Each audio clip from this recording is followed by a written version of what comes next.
আপনাদের কাছে দু একটি কথা বলছি, যদিও নাম কীর্তনের মধ্যে কোনো কথা বলা উচিত না।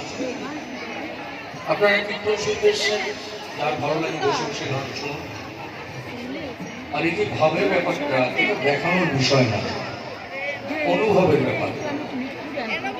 আমরা কীর্তন করছি, কীর্তনটা আমার ভজন, আমি ব্যক্তিগত আমার ভজন, এটা আমার পেশা হলো যতটুকু সাধুগুরুর কৃপা নামের মাধ্যমে হয়।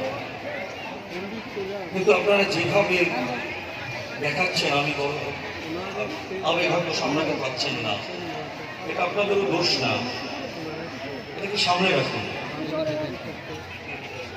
ভাব দেখানোর বিষয় না, এটা অন্তর্মুখী করুন, বাইরে প্রকাশ করার দরকার নেই। যদিও কীর্তন ভাব সঙ্গে যারা বেশি জড়াজড়ি করবে, যারা বেশি কাঁদতে পারবে, কমিটি তাদের বেশি পয়সা দেবে, কমিটি বলবে না আপনার দল ভালো গায়নি, কান্নাকাটি হয়নি। কিন্তু যেহেতু এটা সঙ্গীত, শাস্ত্রীয় সঙ্গীত, অন্য কোনো গানে যান, আপনাকে এভাবে জড়িয়ে ধরলে, গায়ে চাপ দিলে আপনাকে বার করে দিচ্ছে। আমরা কীর্তন করি, আমরা পারি না, উচিত না, একদম কীর্তনীয় স্বভাব এটা হওয়া উচিত না।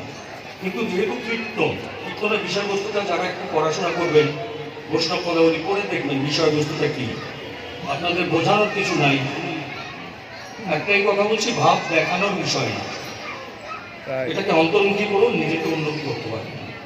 দেখিয়ে জড়াজড়ি কান্নাকাটি এগুলো ঠিক আছে, ভাবটা অনেক রকম হয়, এগুলো প্রয়োজন নেই, আমাদের ক্ষতি হয়, নাম অপরাধ হয়ে যায়, তাই না? নাম করতে যদি ঠিকমতো করতে না, একজন আরেকজন জড়ায় গান শুনছে, মন প্রাণ দিয়ে শুনছে, তাকে শোনাতে পারছি না, অপরাধটা আমার হবে।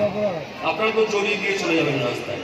এখানে অনেক ভক্ত আছে, কেউ ছিল না এখানে, রাস্তা থেকে এসে কোলাকুলি দিয়ে আবার চলে গেল।